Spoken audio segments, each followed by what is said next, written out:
আমরা দ্রাব্যতা গুণফল সহজেই করতে পারি। আসলে আমরা একটু দ্রাব্যতা গুণফল টপিকটা একটু দেখি।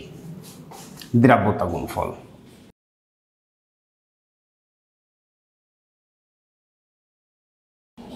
দ্রাব্যতা গুণফল ছিল মৃদু তড়িৎ বিশ্লেষ্য দ্রবণে সম্পৃক্ত অবস্থায় আয়নসমূহের ঘনমাত্রার সর্বোচ্চ যে গুণফল সেটাকে বলি আমরা দ্রাব্যতা গুণফল।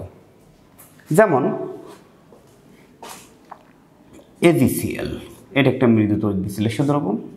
এটাকে যদি ভেঙে লিখি Ag plus plus Cl minus, এই ক্ষেত্রে দ্রাব্যতা গুণফল যেহেতু সম্পৃক্ত অবস্থা, এটাকে সলিবিলিটি H দ্বারা প্রকাশ করতে পারি, এটাকেও H দ্বারা প্রকাশ করতে পারি। দ্রাব্যতা গুণফলকে KSP সলিবিলিটি প্রোডাক্ট দ্বারা প্রকাশ করা হয়।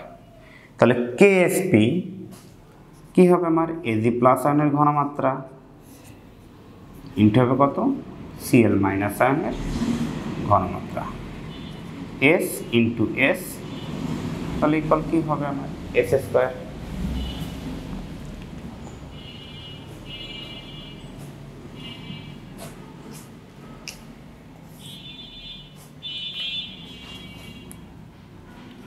MgCl2 যদি থাকে, তাহলে এটাকে ভাঙানোর সিস্টেমটা কি বলতো, এর যোজনীটা এর পায়ের কাছে থাকে, তাহলে Mg2 প্লাস, আর ক্লোরিনে কিছু নেই মানে কি এখানে 1 আছে প্লাস Cl মাইনাস।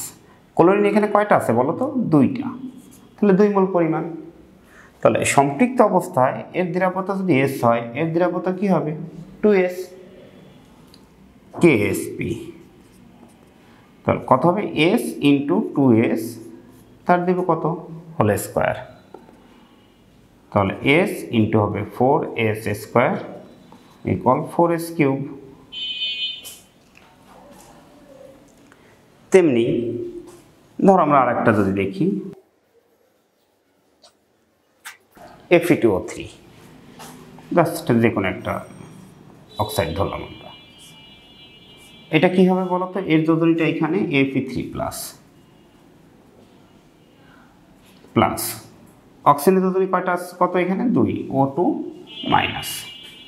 আয়রন কয়টা আছে এখানে 2টা, তাহলে 2 এখানে। অক্সিজেন কয়টা আছে 3টা, 3 এইখানে। এভাবে যৌগগুলোকে আমরা ভাঙতে পারি। তাহলে এটা কত হবে 2S, এটা কত হবে 3S KSP। দ্রাব্যতা গুণফল 2S মোল সংখ্যা অবশ্যই পাওয়ার আকারে বসে যাবে, 3S মোল সংখ্যাটা পাওয়ার আকারে বসে যাবে, দেন এটা ক্যালকুলেশন করলে 108 S⁵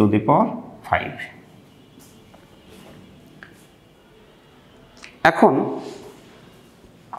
দ্রাব্যতা গুণফল আমরা এভাবে করতে পারি। এছাড়াও আমরা একটা শর্টকাট ফর্মুলা এখানে ব্যবহার করতে পারি।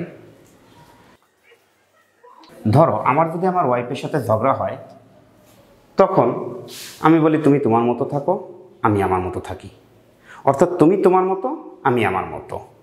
আবার কিছুক্ষণ পর দেখা গেল আমরা যখন রিক্সায় ঘুরতে যাচ্ছি, তখন সে আর আমি একসঙ্গে হয়ে যাচ্ছি। এইগুলা দিয়ে আমরা দ্রাব্যতা গুণফল কমপ্লিট করতে পারি। কিভাবে করতে পারি দেখেন একটু। দ্রাব্যতা গুণফল KSP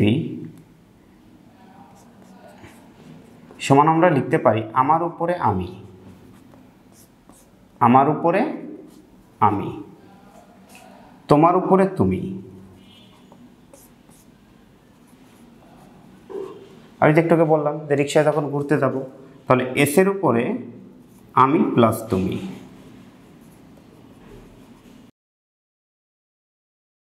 আমার উপরে আমি, তোমার উপরে তুমি, S এর উপরে আমি প্লাস তুমি। যেমন Fe2O3 এর দ্রাব্যতা গুণফলটা যদি দেখি, Fe2O3,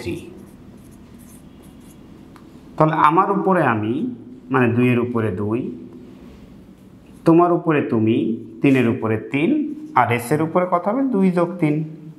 এটা ক্যালকুলেশন করলে 108 S⁵। এই ফর্মুলাটা আমরা কোথায় কাজে লাগাবো? এই ফর্মুলাটা আমরা কাজে লাগাবো মূলত যখন আমাদের সংখ্যাবাদে ভিন্ন কিছু দেওয়া থাকবে, যেমন AX BY, সব জায়গায় আমরা ব্যবহার করতে পারি, বাট এই ধরনের থাকলে সেক্ষেত্রে নিরাপত্তা গুণফল নির্ণয় করাটা আমাদের জন্য একটু কঠিন হয়ে যাবে। যার কারণে তখন আমার উপরে আমি এক্সের উপরে এক্স, ওয়াইয়ের উপরে ওয়াই, এসের উপরে এক্স প্লাস ওয়াই, এটাই হবে আমার নিরাপত্তা গুণফল।